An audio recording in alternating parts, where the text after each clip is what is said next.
Years ago, my mom was diagnosed with breast cancer. It all started when she went in for a routine health checkup. During the exam, the doctors found a lump on her breast. When she came back home with her results, she kept repeating that it couldn't be real and that there must have been some kind of a mistake. At the time, I was just a young teenager, so I couldn't comprehend exactly how cancer would ultimately destroy my family. Mom visited 3 different doctors after that, only to receive the same results each time. I remember coming home from school one day and seeing my mom crying on the floor. I didn't understand why and kept asking her if something was wrong. She looked tired and broken in a way I had never seen before. That night, she sat me and my dad down in the living room and told us the news that she had breast cancer and would be starting chemotherapy soon. My dad, he looked devastated. His face seemed to crumble in slow motion and he just went numb. He didn't speak a word after that. My mom, on the other hand, tried to stay composed. She smiled at me in a comforting way, as if to say everything would be okay. She reassured me that she was going to fight and that I shouldn't worry too much about her. I had so many questions, but I was scared to ask, so later that night I retreated to my room, opened my laptop and started Googling everything I could about breast cancer. It was overwhelming. Words like stages, chemotherapy, and survival rates flashed across the screen, each more terrifying than the last. I didn't know how to handle what was happening to my mom. I didn't know how to help her. I was just a kid, and the enormity of it all was crushing. The weeks and months that followed my mom's diagnosis were some of the darkest and most difficult times I have ever experienced. My mom, who had always been the strongest person I knew, was now fighting for her life every single day. And as strong as she was, the disease started to take a visible toll on her. She began to lose weight, becoming thinner and more fragile by the day. Her skin lost its glow and she was often too exhausted to even get out of bed. The chemotherapy was brutal, wearing her down physically and emotionally, and it felt like no matter how hard she fought, the cancer was always one step ahead. One of the hardest moments was the day I came home to find my mom standing in front of the bathroom mirror, shaving off her hair. Her beautiful golden hair, something she had always taken pride in, was falling out in clumps because of the chemo. It was heartbreaking to watch her shave it all off, tears streaming down her face, weeping uncontrollably. I stood frozen in the doorway, watching her as she struggled to hold the razor, her hands shaking with emotion. I wanted so desperately to help her, to say something that would make it better, but I felt so helpless. How do you comfort someone when their entire identity is being stripped away by something beyond their control? If you're wondering where my dad was through all of this, he had completely checked out emotionally. My dad has never been the kind of person who can express his emotions well. He's always been quiet and reserved and keeps his feelings to himself. Even in the face of something as terrifying as my mom's cancer, he stayed true to that nature. He was physically there with us, but it was like he had built a wall around himself and his mind was somewhere else. I could sometimes tell he was suffering too in his own way, but he never talked about it with us. All I remember is him refusing to accompany my mom to her chemotherapy appointments or spend time with her after she cut off all her hair. They would have huge fights about his lack of support, but he would just sit silently at the dinner table, staring at his plate, or disappear into his workshop after coming back from the office for hours at a time. Over time, my dad distanced himself more and more from us as her condition worsened. When my mom finally lost her battle with cancer and passed away, it was devastating. That was the first day I ever saw my dad break down. He sobbed uncontrollably, as though all the emotion he had kept buried inside was finally pouring out. For just that one day, he felt like my father again. I remember thinking, maybe this is it. Maybe we can get through this together. Maybe we could finally lean on each other, share our grief, and find a way to heal. But that wasn't what happened. In fact, after that one day, everything got worse. My dad sank deeper into his pain, but instead of facing it, he turned to alcohol. It became his escape, his way of numbing the unbearable loss. He started drinking every day, and it quickly spiraled out of control. He would miss work, disappearing for hours, sometimes the entire day, only to spend his time sitting in empty bars, drinking himself into oblivion.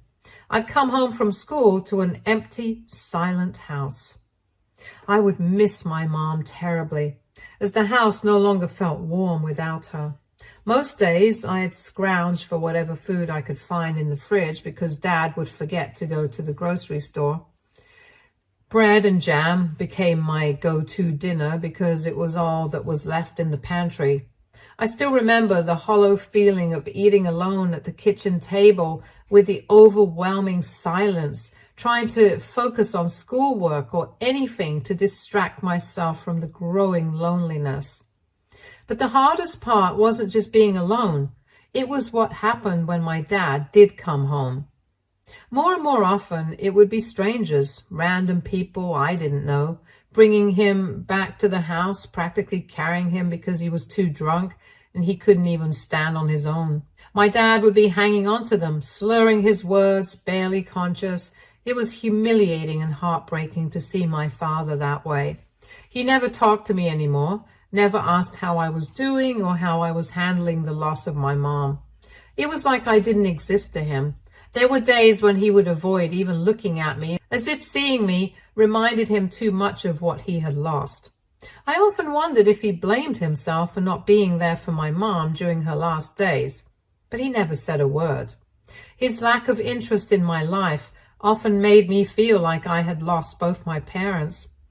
Then, my mom's sister, Maddie, came into our lives. Just 1.5 years after Mom had passed away. She had landed a job in our town and had nowhere to live at the time. So she asked if she could stay with us temporarily until she found her own place. My dad wasn't thrilled about the idea. He was resistant to almost everything back then. But I was the one who convinced him. I thought it might help to have someone else around the house. Honestly, I was just relieved to have an adult in the house who wasn't drowning in grief or miserable like my dad. At the time, I had no way of knowing what would happen between them. If I had, I would have never suggested it. In the beginning, I was happy to have Maddie with us. She was just like my mom, energetic and outgoing.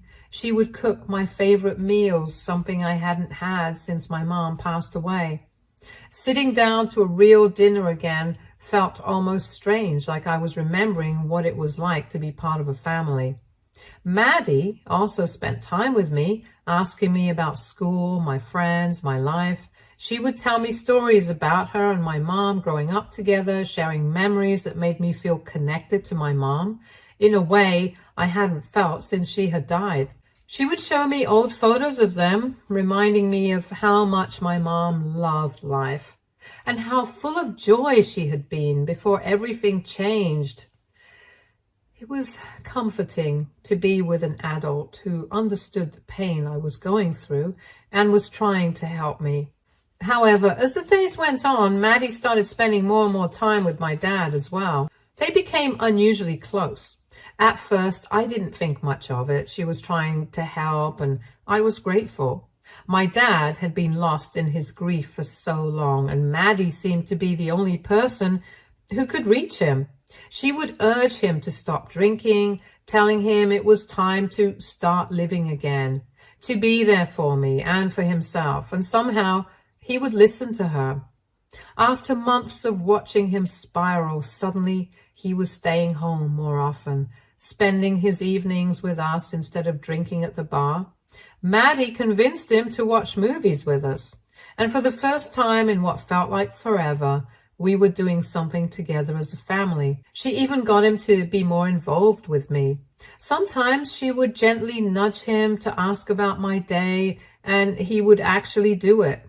Other times she would convince him to come to my school games, something he hadn't done in ages.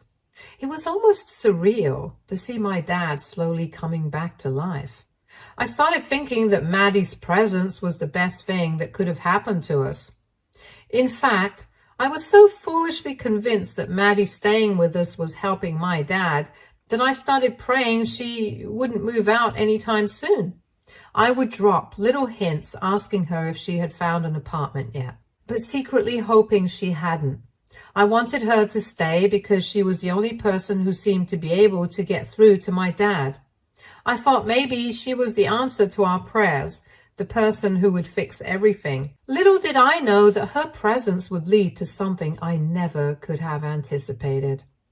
One day, as I came home from school, I accidentally walked into my dad and Maddie kissing right there in the kitchen where we used to eat together as a family. They were now wrapped up in each other's arms like my mom had never even existed.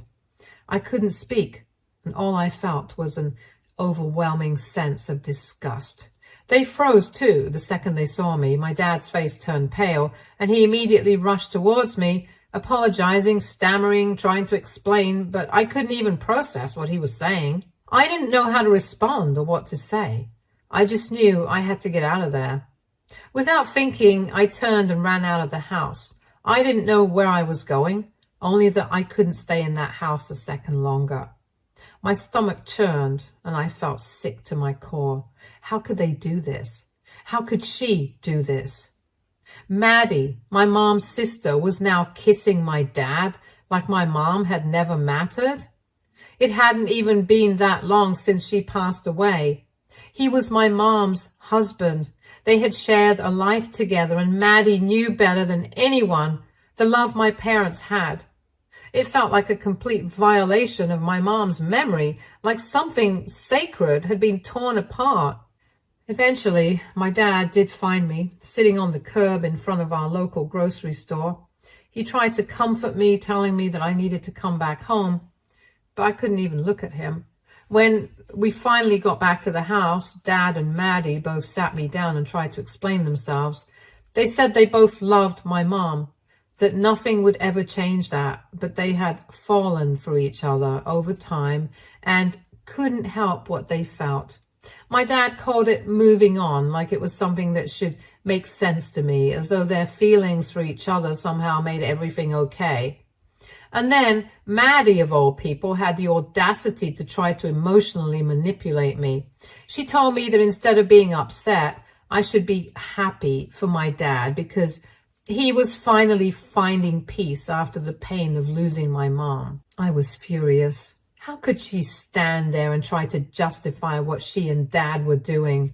My emotions were boiling over, and before I could stop myself, I screamed at her. I yelled that she was my mom's sister, that she was supposed to be loyal to her, not kiss her husband after her death and try to justify it to me. I asked her how she thought my mom would feel if she knew what was happening between them. Maddie's face flushed with embarrassment, and for a moment, I could see the guilt on her face. But my dad got pissed, and he shouted at me and told me I had no right to talk that way to Maddie, that I was just a child, so that it was none of my business what was going on between them. He grounded me and asked me to go up to my room. I was so hurt, so angry, and so disgusted that I just ran up to my room, slammed the door shut, and started to cry. I couldn't understand why my dad and Maddie were behaving this way. I hoped that this was just a bad nightmare, but unfortunately, things only got worse over the following weeks. My dad and Maddie didn't try to hide their relationship anymore. They became more and more open with their affection, as if I was supposed to accept it forcefully and move on as quickly as they had. It made my skin crawl watching them. Maddie, who had been sleeping in the guest room when she first moved in with us, gradually began moving her things into my parents' bedroom. The room that had once belonged to my mom and dad, where their memories, their love, and their life together had existed, was now being taken over by Maddie. Every day when I came home from school, it was like my mom was disappearing a little more. First, it was her portraits, framed photos of her smiling face that had always decorated the walls of our home. One by one, Maddie removed them and stashed them away in storage. Then it was my mom's other belongings, her favorite chair, her trinkets, the things that reminded me of her presence in our home. They were all being put away, hidden out of sight. It felt like I was losing my mother all over again. Maddie, who had once been a source of comfort to me, now felt like an intruder. She acted like the house was hers, like she had the right to make all these changes without even trying to understand me. Every time she moved another one of my mom's things, I would protest. But she would end up complaining to my dad about me. She would tell him how difficult I was being, how I wasn't listening, how I was making life hard for them. And my dad, he always took her side every single time. He would usually tell me that I needed to let Maddie take care of me and acted like I was the one being unreasonable, like my grief and my anger were inconveniences in his new life with Maddie. He would shout at me, saying I was unnecessarily causing problems. It felt like a complete betrayal. My own father, the person who should have understood me, who should have let me process things on my own, was shutting me out and siding with someone who was erasing my mom's memory from our home. Then, one evening, our fights just got worse when Maddie crossed yet another line. This time, she wanted to move me out of my own bedroom, the room I had grown up in all my life. She wanted me to move into the much smaller guest room of the house because she needed more space for her work and exercise. It was absurd. I couldn't believe the audacity she had. I argued that she could use the guest room instead, but she insisted that it was too small for her needs. She had the nerve to say that the guest room would be perfect for me because I'd be moving out in a few years when I turned 18 anyway, so I might as well give her my room. Her reasoning left me completely appalled. I went straight to my dad, desperate for him to step in and do something. I tried to explain how unreasonable Maddie was being, how this was about more than just a room. But he didn't want to hear any of it. He grew frustrated, dismissing my concerns as if I was making a big deal out of nothing.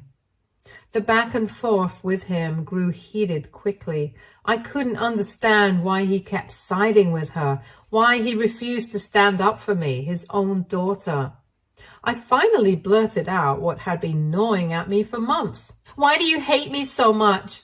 I yelled, feeling all the anger, the frustration and sadness boiling over. I needed an answer, something that would explain why my dad had been treating me this way since my mom passed.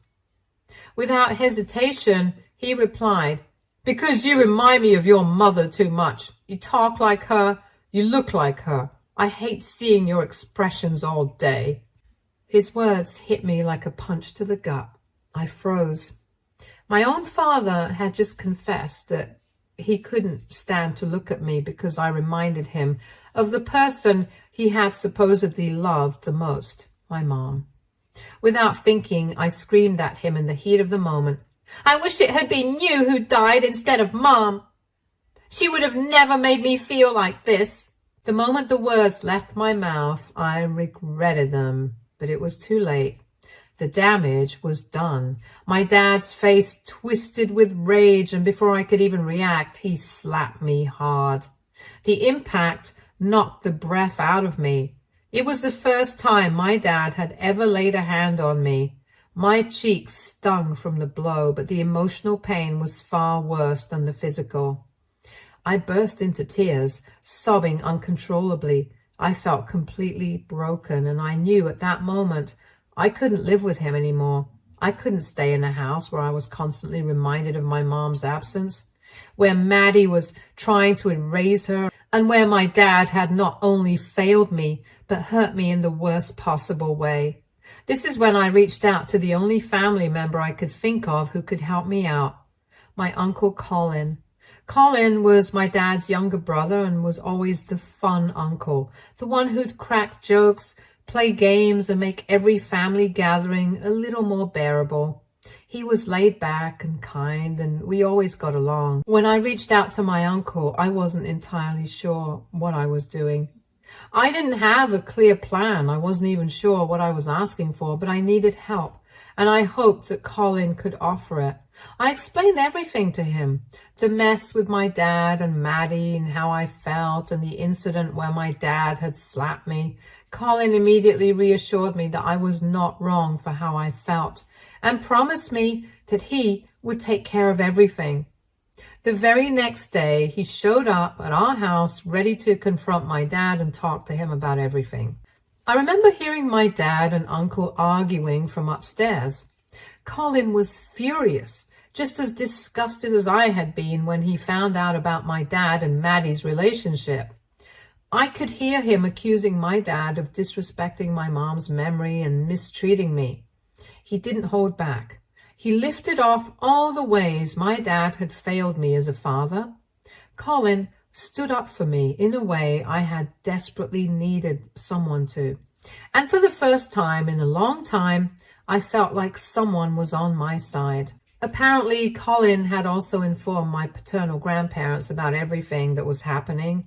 They had no idea about my dad's relationship with Maddie, and once they found out, they were livid.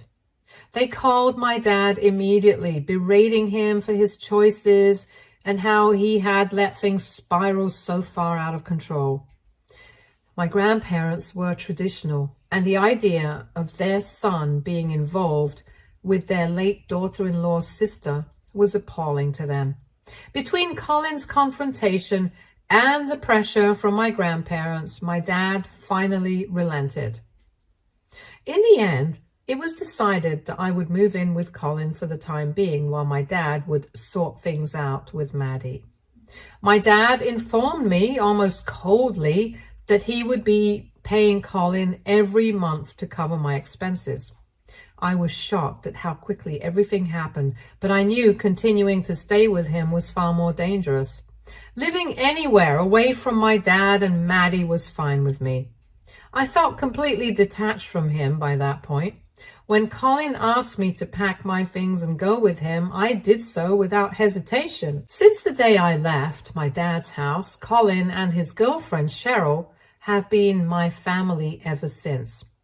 It's been 2 years now, and living with them has been a completely different experience. They've given me the stability, love, and care that I had been craving for so long. Cheryl is warm and supportive, and she makes me feel like I belong, something I hadn't felt in my own home for ages. My paternal grandparents visit me regularly, and they've been there for me. They don't talk much about what happened with my dad and Maddie, but I know they all disapprove of their relationship. My dad, on the other hand, has been almost completely absent from my life since I left. He used to try to call me and talk to me, but after I showed a lack of interest, he stopped calling altogether and blamed me for pushing him away. In a way, I've come to terms with it. He made his choices. I've made mine. It still hurts, but I've found people who care, and that's what's helped me move forward. Recently, when my paternal grandparents visited me at Colin's place, I overheard them whispering something about how my dad and Maddie had a baby together. It seemed like everyone in the room was disgusted by the news, since they didn't even know that Maddie had been pregnant because my dad had kept it so hush-hush. I could tell that my family were trying to keep this news quiet, maybe because they thought it would hurt me if I found out. I tried to listen closely as the adults discussed how my dad had been trying to reach out to them after Maddie had given birth, calling and trying to convince them to meet the baby, but no one wanted anything to do with him. Not my grandparents, not Colin, no one. I could hear the tension in their voices and disapproval that still lingered after all these years. Even Maddie's side of the family, my maternal relatives, had cut ties with her. I hadn't kept in touch with my mom's side of the family very much since everything happened, but hearing that my mom's family also wanted nothing to do with Maddie made me feel a sense of validation I hadn't expected. It felt good to know that people still supported and respected my mom, that they could see how wrong Maddie had been for getting involved with my dad. There was a certain satisfaction in knowing that both sides of my family, paternal and maternal, stood by my mom's memory. I didn't think much about their conversation after that, but imagine my surprise when, out of nowhere, my dad called me yesterday. It felt surreal, given how distant and disconnected we've been for the past 2 years. He started by telling me how he missed having me around, which caught me off guard. He went on to tell me he had some good news to share. I remained quiet, unsure of where this was going, though I had a sinking feeling I already knew. Then he said he and Maddie had a baby, and he wanted me to meet my little brother. I couldn't believe he actually thought that introducing me to this new baby would somehow make things okay between us.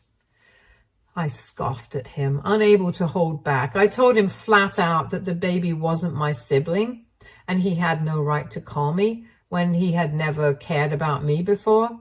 That's when my dad started arguing, trying to convince me to move back in with him. He said he wanted to put the family back together and that he wanted me to give him another chance by going back home. At that point, the words felt so empty to me. Where was this concern when I needed him most, when he and Maddie were pushing me out of my own home? Now that they have a baby, he wants to play family again, as if I should just forget everything that happened. It was almost laughable, the way he thought he could erase the past so easily. I refused him point blank.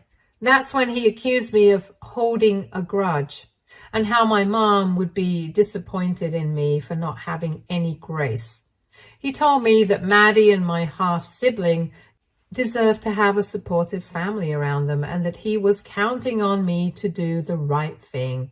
So Reddit, AITA if I don't go crawling back to my dad after he was the one to kick me out? Update 1. To clarify, I'm turning 18 this year, so I'm no longer obligated to stay with my dad. I know I'm not a dependent kid, but Colin has basically taken on a parental role for me, and he would never let my dad force me to go back home. Tonight, I'll be telling Colin about what my dad said, so he's prepared in case anything happens. I also agree with many of your comments. It's obvious my dad only wants me back because now his baby is being treated the same way he treated me after Mom died. I do feel sorry for the baby, but I have no sympathy for him or Maddie. He's trying to manipulate me into forgiving him, and that's not going to happen. Update 2. It's been a week since my last update, and today my dad showed up unannounced at Colin's house. Colin and Cheryl tried to keep him up, but he just kept yelling about how he wanted to see me, so I came downstairs and asked him to stop yelling in front of the neighbors. He then started guilt-tripping me again, saying he regrets what he did to me and wishes I would just come back home with him now. I told him as firmly as I could that Colin and Cheryl were my family and that I had no intention of leaving my home behind. He responded by saying that after I moved out, his whole family basically shunned him and Maddie, and now that his baby was here, they were still treating him like an outcast. He called me selfish for not seeing things his way and insisted that all I had to do was go back home with him so everyone could see that we were still very much a family. I was growing increasingly frustrated with his constant talking, so I finally told him, "Dad, I'm done with you. I've been done with you since the day you kicked me out. Since the day I found you kissing my mom's sister in the kitchen. I want nothing to do with you, Maddie or your child. You can call me whatever you want, but we will never be family again." I watched as his face fell, clearly pained and hurt, but I didn't feel an ounce of sympathy for him. After that, he pretty much left without saying a word. Update 3. It's been 4 months since my last update, and I wanted to share that I'm officially 18 now. To clarify a few things, my dad hasn't contacted me since the last time he showed up at our place. My family continues to shun him, and no one has even gone to check on him or his baby. I'll be starting college this year, and I'm also working part-time, so I don't need my dad's help anymore. Colin and my paternal grandparents have offered to help me out financially if I need anything, so I think I'm going to be okay.